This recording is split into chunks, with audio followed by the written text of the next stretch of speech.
My name is Sophie Sinclair. I'm 34 years old, and I'm a pediatric nurse. The one they page when everything goes wrong at 3 in the morning. Last spring, at my parents' 40th anniversary dinner, my sister slid a breadbasket in front of my 7-year-old while her kids cut into steaks, and my dad told me I should have packed him something. I just smiled and said, "Noted." Then the waiter came back to our table and I stood up and made a small announcement that ended 40 years of family arithmetic. But that dinner was only the beginning. What I found in the weeks after, buried in a mortgage file and in a green cloth ledger at the back of my father's desk, made that breadbasket look like a kindness, and what I did about it cost me every seat at that table. I would do it again tomorrow. Welcome back to Calm Drama Stories, where quiet people finally stop paying for everyone else's dinner and family secrets get read out in full. If you have ever been the one who always covers the check, this story is for you. Drop a comment below and be sure to subscribe. Harlan's Chop House is the kind of place Millbrook saves for graduations and funerals with good insurance, white tablecloths, jazz turned down low. My sister Madison had booked the long table by the fireplace for our parents' 40th anniversary, and she'd called ahead that afternoon to pre-order for everyone. The food arrived like a parade. A ribeye for Harper, who is 8. A ribeye for Brody, who is 5 and eats mostly beige food. A lobster tail for her husband Travis, who tapped his new watch against the table while he waited. The steaks at Harlan's run $120 a plate, which meant my nephew was about to ignore a piece of meat worth more than my first car payment. Then the parade stopped. Nothing landed in front of Caleb. My son sat there with his hands in his lap, looking at the empty space where a plate should be. Madison didn't even pause her conversation. "Oh, we didn't order for your son," she said, and slid the breadbasket toward him like she was doing us a favor. "The kids' menu here is sad. Trust me." My mother studied her wine. My father cut into his steak and, without looking up, added, "You should have packed him something." Caleb took one dinner roll and held it with both hands, careful, the way kids do when they're trying not to take up space. 7 years old, and he already knew his portion in this family. I felt something in my chest go very quiet and very cold, the way it does at work right before I start giving orders. I smiled at my sister. I smiled at my father. "Noted," I said. Then I raised my hand, flagged down our waiter, and asked him one question that changed the temperature of the whole table. "Are you still serving the full menu?" I asked. The waiter said yes. I ordered my son the ribeye, medium, with mashed potatoes, and the biggest chocolate dessert on the menu. "On a separate check, please? Just his and mine." The table went still in that particular way my family goes still, like a machine waiting to see if it needs to correct something. My mother leaned toward me, voice soft as frosting. "Sweetheart, you'll split the main bill with Travis, won't you? Your father's on a fixed income." And there it was. Here's what you need to know about my family's dinners. For 3 years, every one of them had been billed as Dad's treat. And for 3 years, when the check came, my father would pat his jacket, my mother would murmur about his heart, and the bill would drift down the table to me and Travis. Then Travis started forgetting his wallet. Not every time. Just often enough that I stopped being surprised. I had done the math on the drive over, actually. Birthdays, Easters, 2 anniversaries, a christening. I had been quietly buying this family's celebration since Caleb was in kindergarten. So when the waiter brought Caleb's steak and set it down in front of my boy, who looked up at me like I'd pulled off a magic trick, I stood up. Not fast. Not loud. I'm a nurse. I don't do scenes. I do announcements. "Caleb and I are going to finish our dinner," I said. "I'm paying our check. Just ours. And effective tonight, the family bank is closed." My mother's mouth opened. Madison laughed, one sharp note waiting for the punchline. There wasn't one. Caleb ate every bite of that steak and most of the dessert, and I drank my coffee slowly, because we were not going to be rushed. Then I put cash on our check, tipped the waiter well, took my son's hand, and walked out past 40 years of marriage and $120 steaks. Driving home, I honestly believed that dinner was the worst thing my family had ever done to me. I was off by $9,400. Let me back up and tell you who I am, because it matters. I work nights on the pediatric floor at St. Luke's in Millbrook, Ohio. I've been peed on by toddlers with better manners than my brother-in-law. Calm isn't my personality. It's my job requirement. Caleb's father left when Caleb was 2. He left quietly, which was the most considerate thing he ever did, and I've raised my son alone in a 2-bedroom apartment 15 minutes from my parents' house. Self-made isn't a brag when you're a single mother, it's just the schedule. And here is what the schedule included. 4 years ago, my father had bypass surgery. I slept in a hospital chair for a week, and when he came home, I started sending my parents $400 a month for his medications. Nobody asked me to stop, so it never stopped. 3 years ago, in a hospital hallway, my mother pressed a pen into my hand and asked me to co-sign Madison's SUV, $38,000. It's only a formality, Sophie. Madison will pay every cent. And for 2 years, Madison actually did. I want to be clear about something, because I know how this sounds. I was not a doormat. I said no to plenty. I said no to a timeshare, no to Travis's business idea, no to a loan for a hot tub, and every no cost me a week of my mother's wounded silence and a month of the family phone tree. I paid the $400 because it was cheaper than the alternative, and the alternative was watching Caleb get frozen out of Christmas. I thought I knew exactly what my family cost me. It turned out I only knew the visible line items. Now, let me tell you what I wanted, because this story is really about a house. A little blue 2-bedroom on Alder Street, 6 minutes from Caleb's school, with a crooked front porch and an oak tree in the backyard that was practically begging for a tire swing. I had $28,000 saved for the down payment. 6 years of night shifts, 6 years of skipped vacations, store-brand everything, and picking up holiday rotations nobody wanted because they pay time and a half. Every deposit had a purpose, and the purpose had a bedroom window facing east. The first time I took Caleb to see it, he pressed both hands flat against the glass like he was checking its pulse. "Which room is mine?" he asked. I already knew. I had already measured, with my eyes, exactly where his dinosaur bed would go. Left wall, under the window, so the morning light would land on him instead of an alarm clock. My loan officer was a no-nonsense woman named Dana Whitfield, and she liked my file. Steady employment, 12 years at the same hospital, clean payment history, healthy down payment. Strong application, she told me. We get you through underwriting, we lock your rate, and you're home by summer. All I had to do was pass underwriting. People think underwriting is paperwork. It isn't. It's an X-ray. It finds everything, including the things you didn't know were inside you. I'm a nurse, so I should have remembered my own rule. The tests you don't study for are the ones that kill you. 2 weeks after that anniversary dinner, my phone rang, and the X-ray came back with a shadow on it. But first, the phone tree. The morning after the anniversary dinner, I woke up to 11 missed calls. My mother's voicemail led the parade, her voice doing that trembling thing she saves for church and confrontation. "You embarrassed your sister in public, Sophie, after everything this family has done for you." Madison posted a story that afternoon. A sunset, a wine glass, and the caption, "Some people make everything about money. Praying for them." Travis sent a text of pure moral authority. "Not cool, Soph." By Wednesday, my Aunt Lorraine called, which is how I knew my mother had escalated to the reserves. Lorraine, to her credit, mostly listened. The rest of the family did not. I know how this system works because I've watched it my whole life. In our family, I was never a person who got hurt. I was a patient who had stopped taking her medication, and everyone had been deputized to call me back into treatment. The treatment was compliance. I didn't apologize. I didn't explain. I typed and deleted 11 different paragraphs and finally sent nothing at all, and the silence felt like two things at once: freedom and shoplifting. That's the part nobody tells you about boundaries.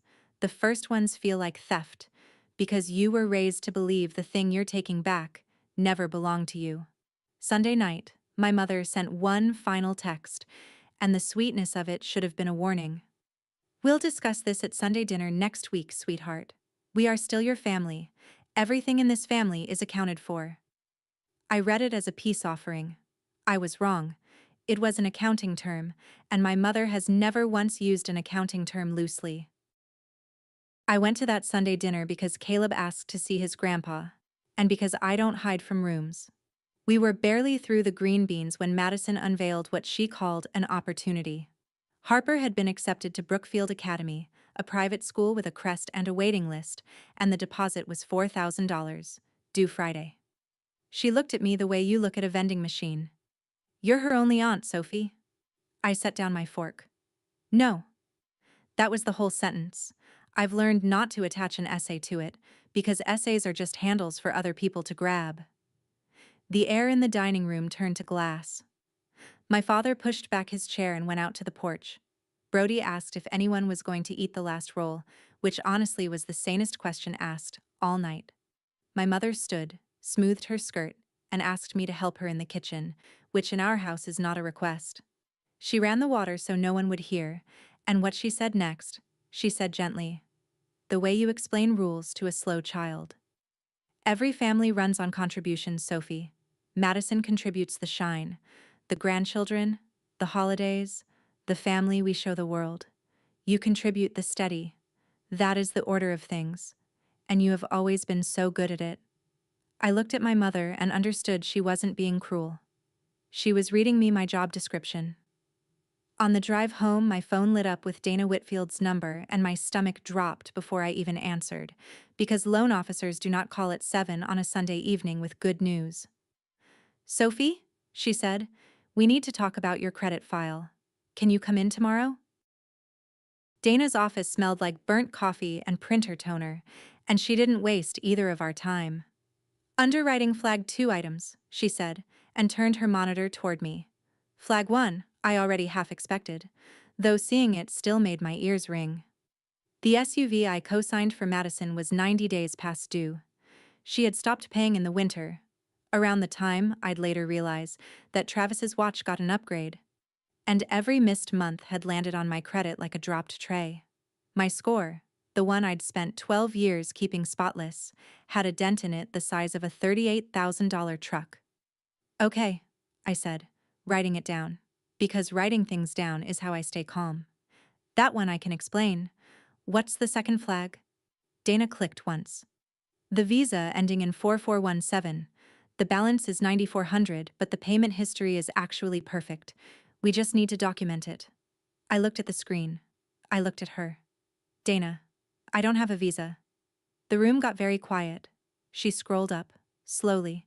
The way you turn over a card you already suspect is bad. Account opened 4 years ago. Billing address. 1414 Fairground Road. My parents' house. Balance.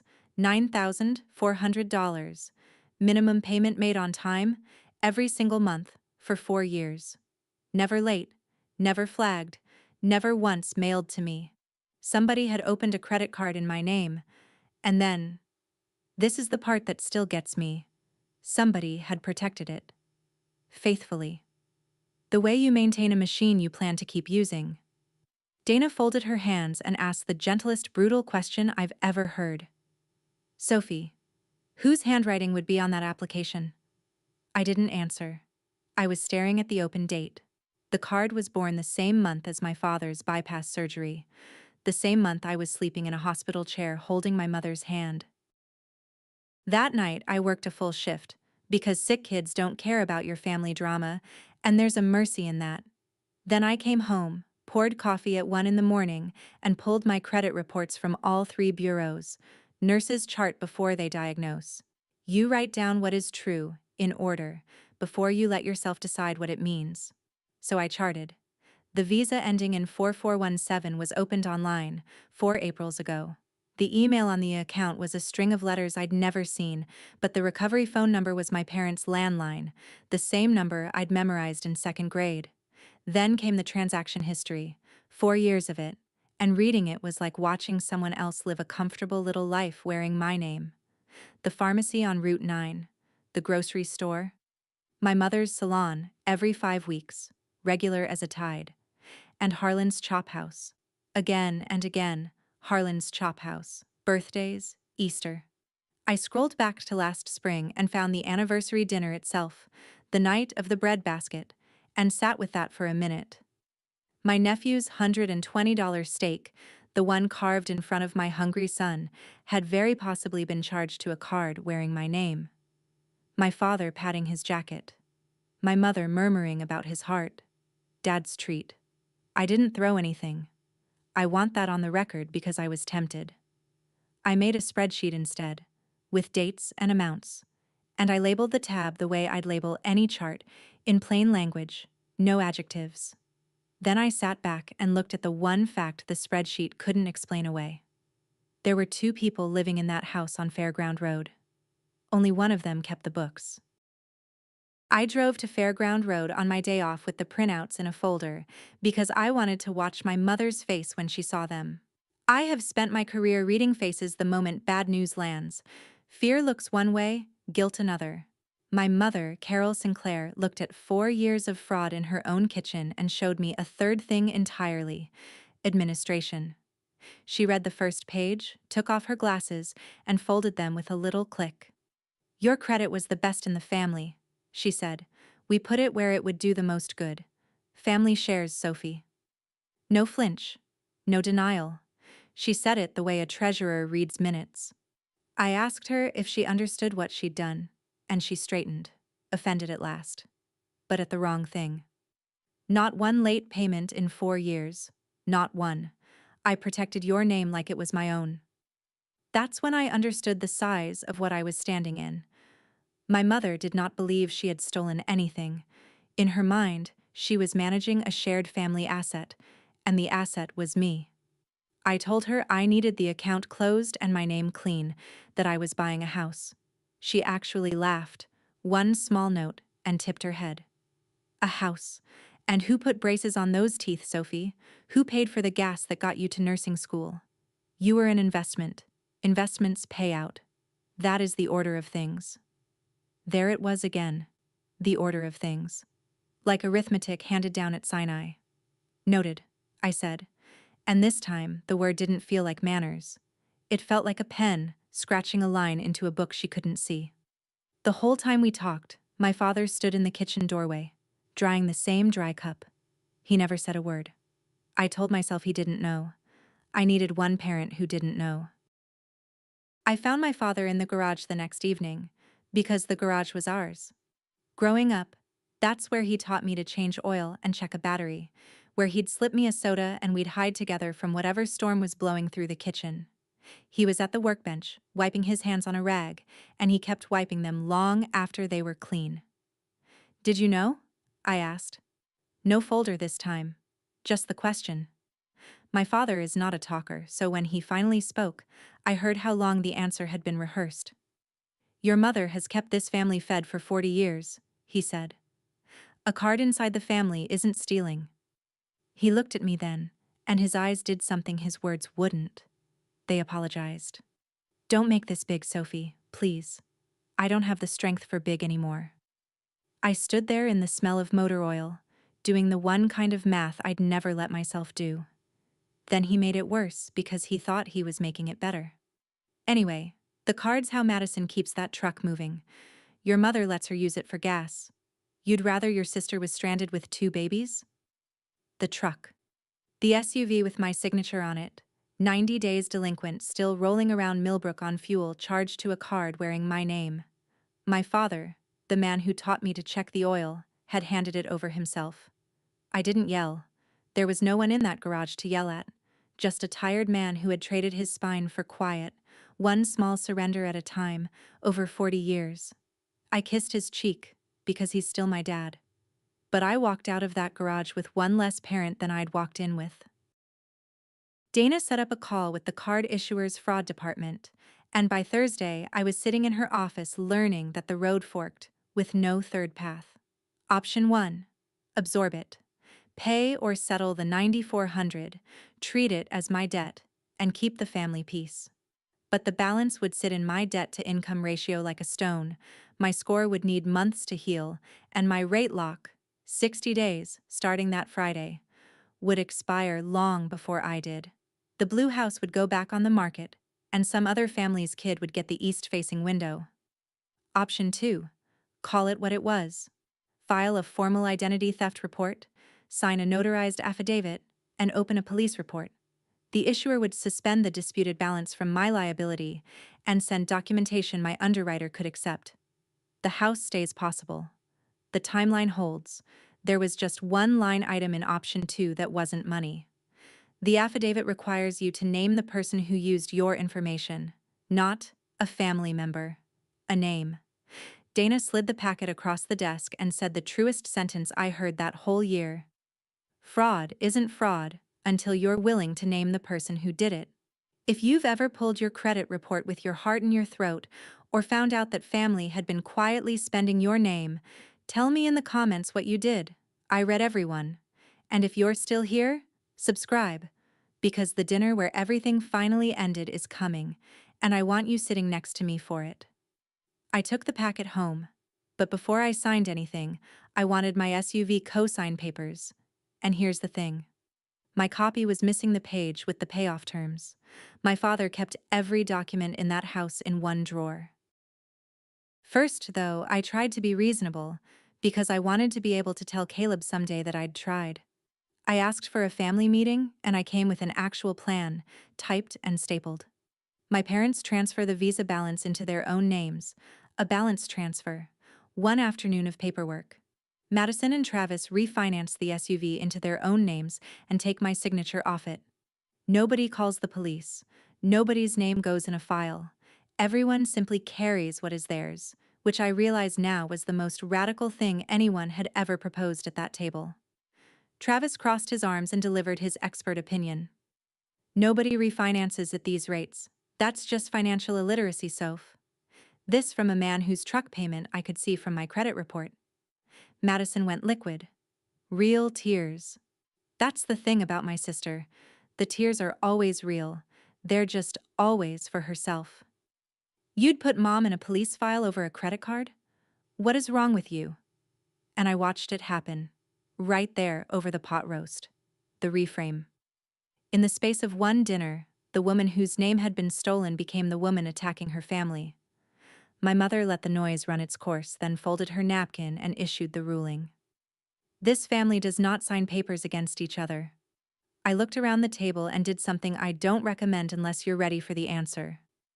I counted the papers already signed, the cosign with my name, the card application with my name, the $400 transfers, month after month. Every paper in this family had been signed in one direction, quietly, against me. Fine. If no one would hand me the missing page, I'd go find my copy myself. And I knew exactly which drawer to look in. Sunday morning, my parents were at church, and I still had a key, because I was the daughter you could trust with one. My father's study smelled like pipe tobacco and pencil shavings, unchanged since the 90s. The big oak desk, one drawer that mattered, everything filed the way a machinist files things, square, labeled, permanent. I found the SUV folder in the second hanging file and the missing payoff page right where it should be. If I had stopped there, this would be a different story. But when I lifted the folder, the drawer underneath it didn't look empty. At the bottom, flat against the wood, lay a ledger. Green cloth cover, corners worn soft, the kind they sold at the 5 and dime when I was a kid. A strip of masking tape across the front, and on it, in my mother's upright hand, a single word: household. I want to tell you I hesitated. I didn't. I opened it, and my whole childhood was inside, itemized. The first page was dated the year I turned 12. Left column, expenses. Right column, a heading in careful capitals. Owed. S braces, $3,200. Prom dress, $180. Driving lessons, $240. Nursing school gas money, $35 a week, with a narrow little column running down the margin, 5%. My mother had been charging me interest before I was old enough to vote, and then the pages marked paid, and God, the things that counted as payment. Every summer I babysat Madison, logged like invoices. The paychecks from my first job at the pharmacy, the ones Mom said she'd hold for me, signed over and entered, line by line. I flipped forward, years falling past my thumb to the tabs near the back, and found Madison's pages. Cheer camp, a wedding dress, the down payment on their first apartment. Next to every entry where my pages had amounts owed, hers had a single word, written in my mother's pretty slant, gift. I stood in my father's study holding the arithmetic of my entire life, and I finally understood the anniversary dinner.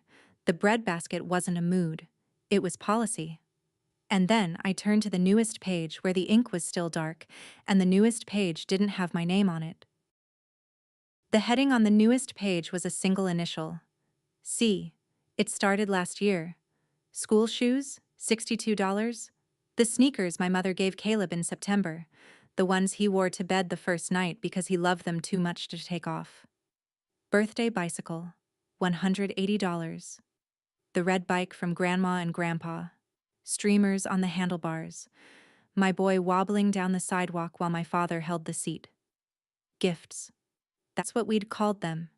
That's what Caleb, 7 years old, had said thank you for, in a thank you card I helped him spell. Every one of them was entered in the ledger as a receivable. They had opened an account on my son before he could read the word account, and they were already keeping it current. My father's voice floated up from the anniversary table. You should have packed him something. And I finally heard the sentence underneath the sentence. In this family, you don't feed the ones who owe you. You feed the ones you're investing in. I closed the ledger. I did not photograph a single page, and I know half of you just yelled at me, so let me explain. A photo makes it evidence, and evidence means lawyers arguing about a sad green notebook. I didn't need it for evidence. The bank records were my evidence. I needed it for a diagnosis. I set it back in the drawer, squared the corners the way my father would, locked the front door behind me, and sat in my car in their driveway for 10 minutes with my hands at 10 and 2. There were no tears in that driveway. Nurses don't cry mid-shift. We plan treatment. I had spent 22 years trying to pay off a debt, and that afternoon I finally understood the design flaw I'd been living in. The debt was the point. It was never meant to be paid off. A paid-off daughter might leave. That night I called my Aunt Lorraine, my mother's cousin, the only relative who has never once asked me for money, which by then felt like a superpower. I asked her a question I'd never thought to ask in 34 years. What was my mother like as a girl? Lorraine was quiet long enough that I heard her television shut off. You found the book, didn't you? She said. Not a question.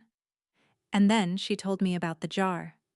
My grandmother, Eileen, kept a glass jar on the kitchen windowsill, the kind with a wire clamp. From the week my mother turned 16, half of every waitress paycheck went into that jar, every Friday, called rent. Her little brother paid nothing. When he turned 18, Eileen bought him a car outright, and my mother stood at the sink washing dishes she'd helped pay for while he honked the horn in the driveway. Your mama fed that jar until the week Eileen died, Lorraine said. The better part of 40 years, one envelope at a time. Never missed, never thanked. I sat with my coffee going cold, watching my own kitchen window like the jar might materialize on the sill. She didn't invent that arithmetic, honey, Lorraine said. She inherited it. Then she said the thing I've kept in my pocket ever since, the way you keep a stone. But inheriting a knife don't mean you have to pass it on point first. I almost felt sorry for my mother that night. I'm telling you honestly, I sat in the dark and I almost made it all the way to sorry. Then I remembered whose name was on the newest page of her ledger, written in fresh ink, in that same careful hand. Sorry could wait. My son could not. Monday morning, before my shift, I did 3 things in 1 hour at my kitchen table, and any one of them could never be undone. I canceled the $400 monthly transfer, 4 years old, faithful as a church bell, dead with 2 clicks. I froze my credit at all 3 bureaus so that no one on this earth could open anything new wearing my name. And I filed the formal dispute on the visa ending in 4417, which set a machine in motion that no family meeting could switch off. Because here's what I knew from Dana. Once a dispute is filed, the issuer sends written notice to the address on the account. Not to me, to the address on the account. 1414 Fairground Road. I didn't send my family a letter. I let the bank do it. Banks don't soften their fonts. Then I went to work and ran a normal shift, and I want you to know my hands were steady. Because this is the thing about finally acting. The shaking is all in the before. 3 days later, the $400 didn't land in my mother's account for the first time in 4 years, and my phone lit up like a monitor. You forgot Dad's medication transfer, sweetheart? I hadn't forgotten. I'd remembered, for the first time, that my father has a pension, a paid-off house, and a wife with a genius for arithmetic. I set the phone face down and let the silence do the talking. It was the same silence I'd practiced after the anniversary dinner, but it had changed jobs. It wasn't guilt anymore. It was policy. Saturday morning at 8, my doorbell rang. Through the peephole, on my welcome mat, stood my mother, holding a white envelope like a summons. I opened the door, but not the chain latch conversation my mother wanted. She held up the envelope, the bank's dispute notice, already opened, already read. Her voice had lost the frosting. You reported your own mother. I kept mine level, nurse flat. I reported a card I never opened. The bank decided who that involved. We looked at each other through the morning cold, two women holding two completely different stories about the same piece of paper, and then I said I had to get Caleb to his swim lesson, and I closed the door gently, which in my family is the loudest thing you can do. The counterattack took about 2 days to organize, which honestly, for my mother, was slow. The family group chat lit up in waves.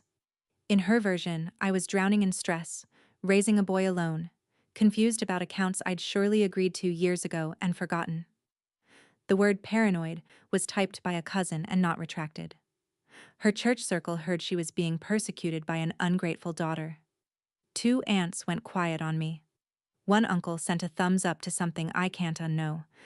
But there was one message, late on the second night, from my cousin Danny, sent private.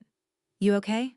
For what it's worth, I once watched your mom write down what people gave at Grandma Eileen's funeral, like in a book. I stared at that text for a long time, so other people had seen the arithmetic. They'd just never stood close enough to be entered in it. I didn't post my side. I didn't correct the record in the group chat. They could have my reputation for a season. They could not have my signature ever again. Then Tuesday, the collector called, and the number they dialed was the nurse's station.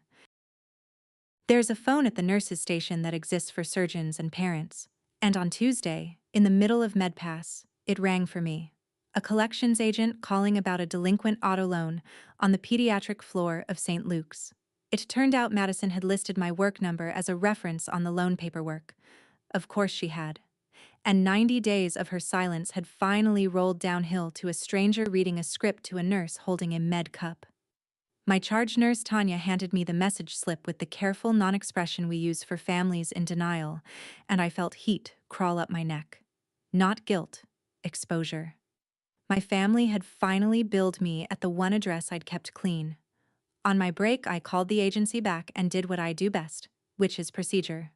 Under federal collection law, they may not call my workplace once I tell them my employer prohibits it, and all further contact goes in writing. I said it twice, calmly, and got a confirmation number, because confirmation numbers are love letters you write to your future self. When I hung up, Ruth Delgado was standing in the break room doorway with 2 vending machine coffees. Ruth is 58, retired from our floor, lives across the hall from me, and has a way of appearing exactly when the ceiling is coming down. She handed me a coffee. Sit. Tell it all. So for the first time, I did. The card, the ledger, the jar. All of it. Ruth listened like a triage nurse, nodding at the vitals. Then she said, Utility daughter. I was one. So, what's your plan? And right then, Dana called with a deadline I didn't expect. Dana didn't do preambles. The issuer accepted the dispute provisionally, but to clear your liability before your rate lock expires, They need the notarized affidavit and a police report within 10 business days. No affidavit. The balance stays yours, your debt to income breaks, and we lose the house. I'm sorry to put it that way. I thanked her for putting it exactly that way. Then I drove to the Millbrook Police Department and sat across a desk from Detective Alan Marsh of the Financial Crimes Unit, a tired, decent man with reading glasses pushed up in his hair, and I asked him to tell me the truth about what a report would actually do. He did. A report isn't handcuffs, he said. In family cases, prosecutors rarely file unless the victim pushes hard. Mostly these end in restitution agreements. But I can't take a report against a family member. The name goes on the form. There it was, the whole machine, laid out on a government desk. To get my name back, I had to write down my mother's. Not shout it, not post it, just write it, in a small box, on a form, and mean it. Before you type, just pay it and keep the peace. And I know some of you are typing it.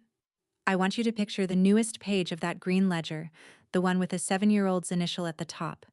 Peace that gets billed monthly isn't peace. It's a subscription. If you're with me, hit subscribe yourself. The free kind. Because what my mother did at my father's birthday dinner is something I'm still not over.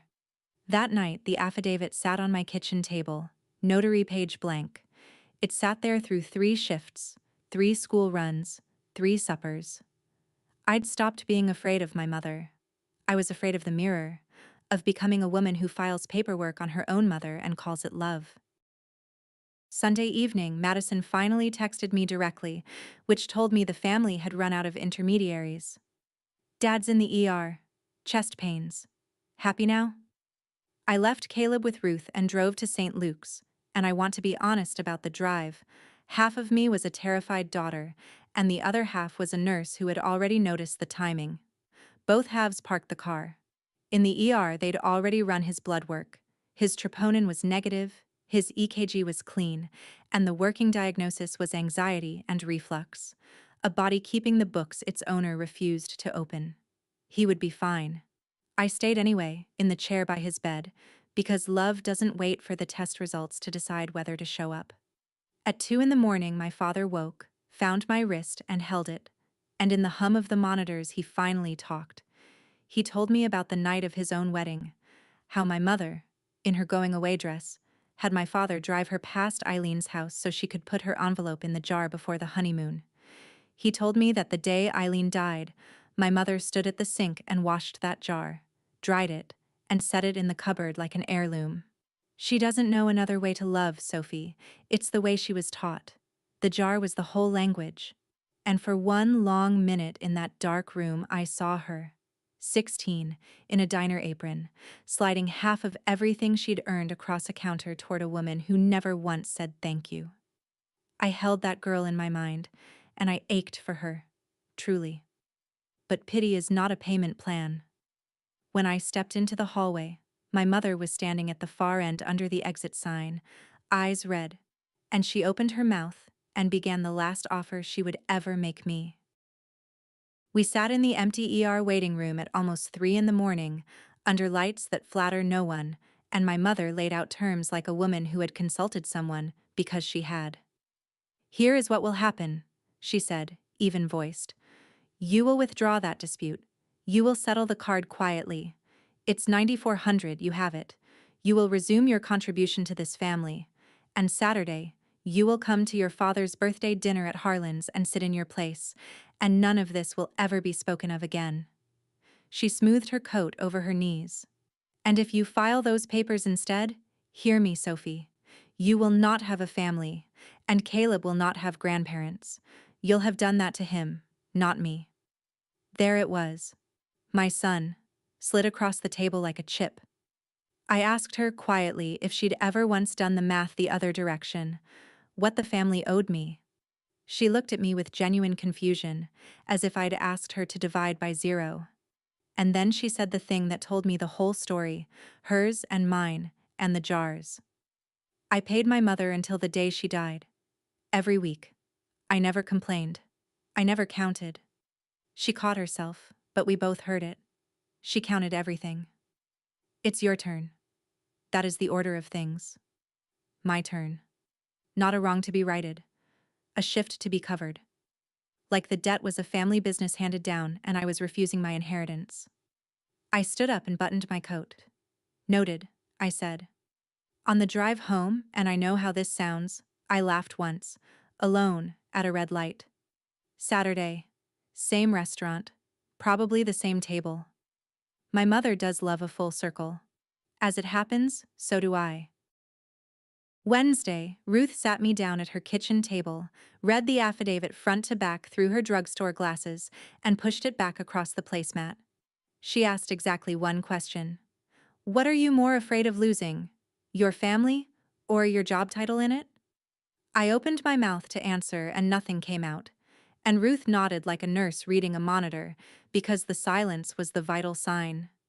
I had been the strong one, the steady one, the one who covers, for so long that I couldn't find the seam where the job ended and I began. Losing them was grief, but losing the title, reliable Sophie, Sophie who handles it, that was the one that whited out my mind, which is how I knew the title was the tumor. Get your coat, Ruth said. She drove me to the notary in the strip mall by the bank and stood beside me smelling of coffee and peppermint while I signed my name. My whole, legal, first and last name, the one they'd been spending. And the stamp came down with a thunk like a firm diagnosis. Signing is medicine, Ruth said in the car. Filing is the dose. The papers went into my purse, unfiled. The deadline was Monday, 9 a.m. Then Ruth did one more thing. She called the charge desk and took my Sunday night shift so I could sleep before filing day, and when I started the automatic no thank you, she looked at me until I stopped. Yes, I said. Thank you. No conditions, no repayment attached.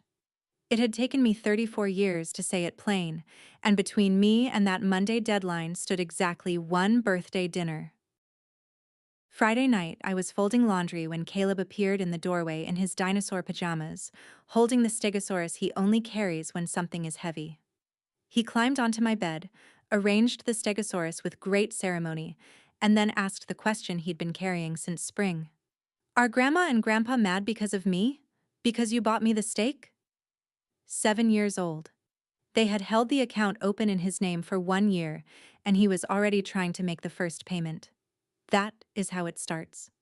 That is exactly how it starts. I put down the laundry and sat on the edge of the bed, and I said each word slowly because I was laying bricks. Nobody pays to sit at my table, not you, not anyone. You did nothing, and you owe nothing, and none of this is yours to carry. He studied me with that lie detector face kids have. Then he nodded, tucked the stegosaurus under his chin, and was asleep in 4 minutes. The way children sleep when someone else agrees to hold the heavy thing. I stood in the doorway a long time, watching him breathe.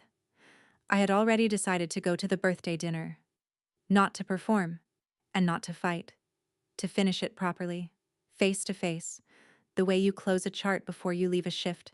And so that someday, when Caleb asked how it ended, I could tell him his mother walked out the front door, not the back. I laid out my good blue dress. I put the affidavit in my purse. And I practiced one short sentence in the mirror. Harlan's Chop House, Saturday night. The long table by the fireplace. My mother reserved the exact same table, and I honestly don't know if it was a message or if she simply cannot imagine the world rearranged. But this time, everything was different, and the differences were the tell. A chair was already set for Caleb, with a booster the hostess mentioned had been requested in advance. A kid's menu waited on his plate, crayons fanned beside it like a peace treaty. Madison greeted us at a temperature I hadn't felt from her since high school. We ordered the ribeye for Caleb, she sang. Medium. That's right, isn't it? It was right. That was the eerie part. The machine knew exactly what generosity looked like. It had simply never priced it for us before. My father looked good, color back in his face, tearing his dinner roll into small pieces. Travis's watch caught the firelight every time he reached for his lobster. A new band since the ER, if I wasn't mistaken, on a truck loan 90 days past due. Nobody mentioned the bank. Nobody mentioned the dispute. The conversation stayed on Harper's school and Brody's tooth, and my mother watched me down the length of that table the whole meal, pleasant and unblinking, a treasurer confirming a deposit had cleared. I ate. I complimented the potatoes. In nursing school, they teach you that the calmest person in the room is the one holding the chart, and my purse was on my lap the whole night. Then, as the plates were cleared and before dessert could land, my mother picked up her spoon and tapped it twice against her wineglass, and the table hushed. "Before the cake," she said, smiling at me, "I have a gift for Sophie." The envelope was cream-colored, heavy stock, tied with a thin gold ribbon, and for one split second the child in me, the one who still hoped, thought, maybe it's an apology, maybe it's a check. Maybe 40 years of arithmetic ends in a card with flowers on it. I untied the ribbon. Inside was a single typed page, and across the top, in bold capitals, it said, "Family Repayment Plan." I'm going to tell you exactly what it said, because I've read it many times since. Item 1. Sophie withdraws the bank dispute within 48 hours. Item 2.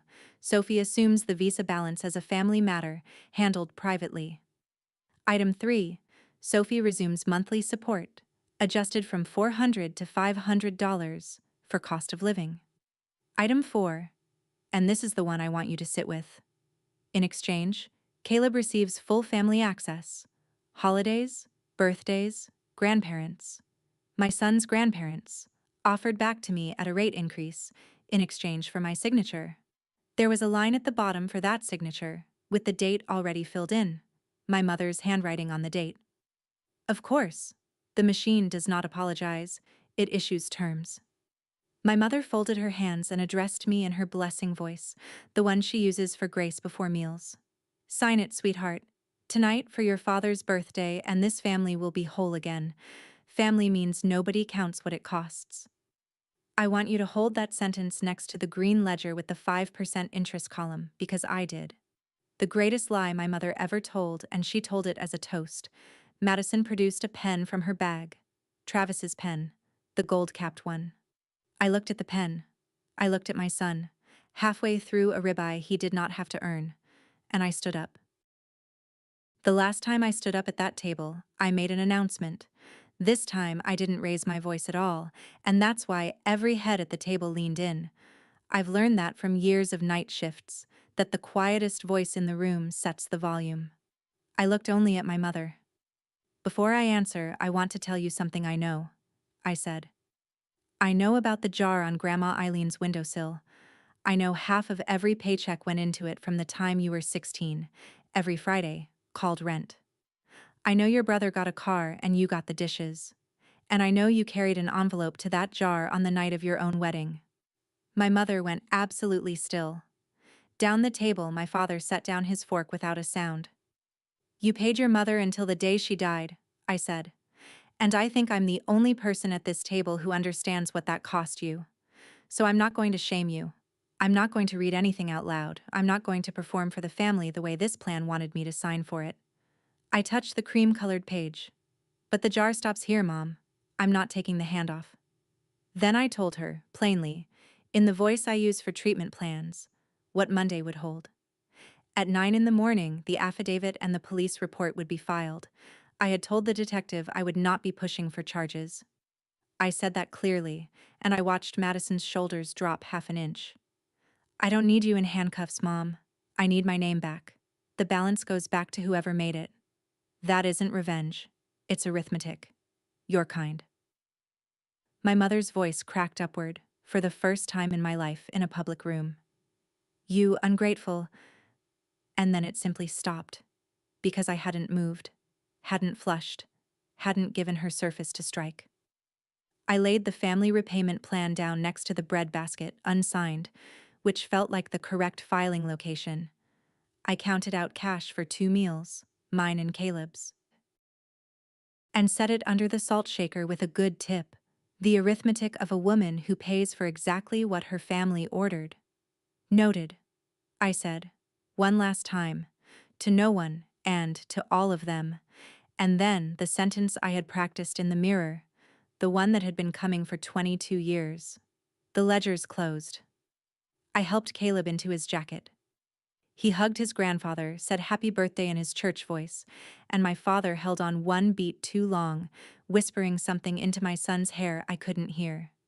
We walked out past the fireplace and the white tablecloths, and a room that had gone politely deaf, the way rooms do. Nobody clapped. Real life doesn't clap.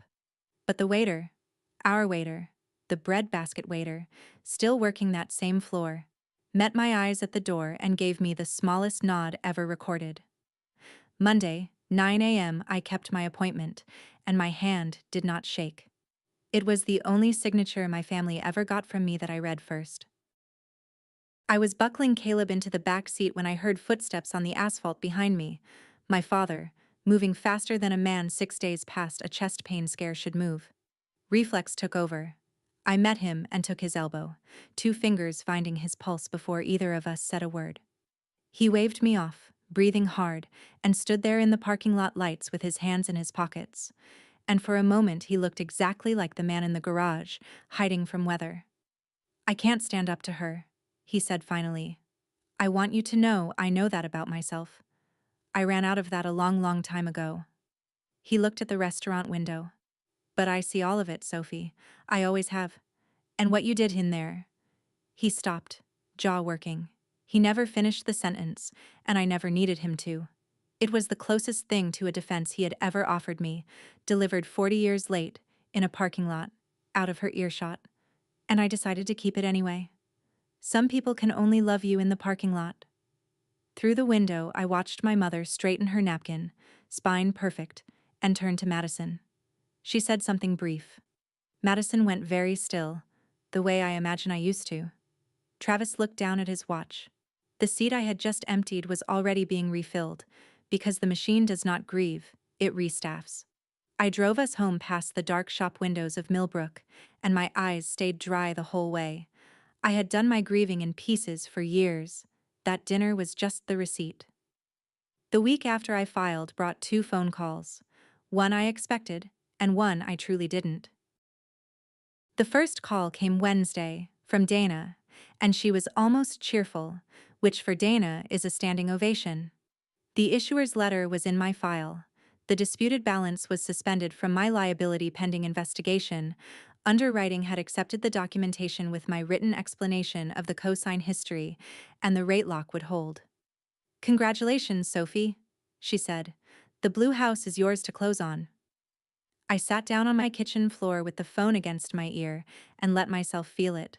All of it, for exactly 1 minute. Detective Marsh called that same week to confirm the report was in the system and told me what I'd already made peace with.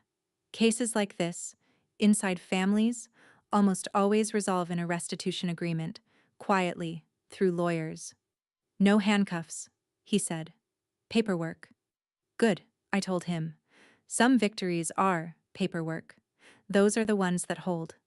The second call was the one I didn't expect. Madison.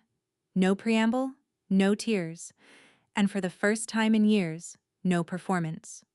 Her voice low and flat, like someone reading a lab result. "Mom says that since you've abandoned this family, I should start paying my share now." She used those words. My share. A pause. "Sophie, did you really see a book?" And I realized my sister was standing at the top of the same chute I'd just climbed out of, hearing the first click of the machine turning toward her. "You'll see it eventually," I said. "Your pages start with the word gift. They don't end with it." I wasn't cruel about it, and I didn't rescue her either. She wouldn't have believed me anyway. Not yet. I just told the truth and hung up. 3 weeks later, a woman from the title office handed me 2 keys on a paper ring. Moving day was small and loud and perfect. Ruth carried boxes of books like a woman half her age and bossed everyone within range. Tanya came straight off a night shift with 2 nurses from our floor, and they wrestled my secondhand sofa through the blue front door sideways, laughing, while I stood on my own porch and let them. That sentence took me 34 years to learn to write. I let them. Caleb's dinosaur bed went against the left wall of his room, under the east window, exactly where I'd measured with my eyes months before, and the morning light landed on it like it had read the plan. My family's silence held all summer, formal as a treaty. The restitution agreement was worked out through a lawyer, quietly, the balance settling back where it had always belonged. I signed nothing except my own mortgage, which I read twice, every page, out of new habit. But I'll tell you about the $20, because it's the part I didn't see coming. My father came by on moving day. He stayed 20 minutes, never past the front hallway, hands in his pockets, looking at the house the way he looks at engines, approving of the bones.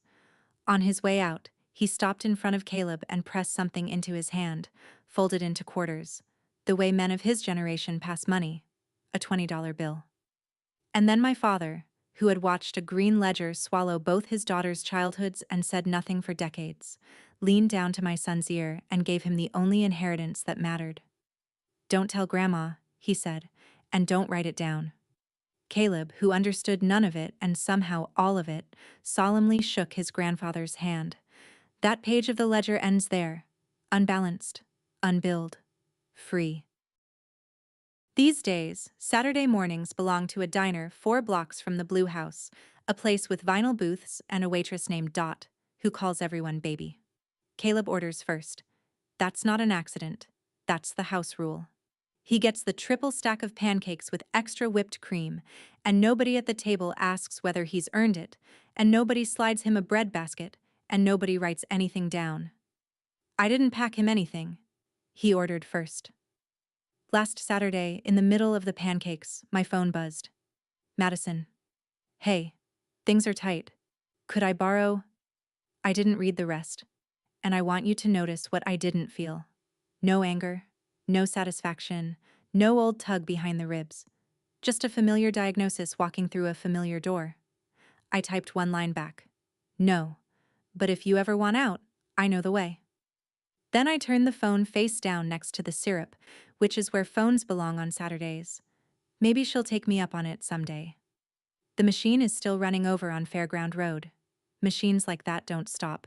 They just restaff. But its oldest account is closed, and its newest one ends with a boy who will never know his shoes had a price tag in a green book. The check came to $23.40. I tipped like a woman who used to wait for permission. And then my son and I walked home, 4 blocks uphill, to a house that has never once billed us for the light. Here is the one thing I know now that I didn't know at that anniversary dinner. Love that keeps a ledger was never love. It was a loan, and the bravest thing you can do is close the book, pay for your own pancakes, and teach your child that a seat at the table is a birthright, not a bill. That's my story. One bread basket, one green ledger, one signature that gave me back my name. If this reminded you to pull your credit report or to stop paying rent on a seat at somebody's table, take it as your sign. Do it this week. Share this with the one person you know who always covers the check.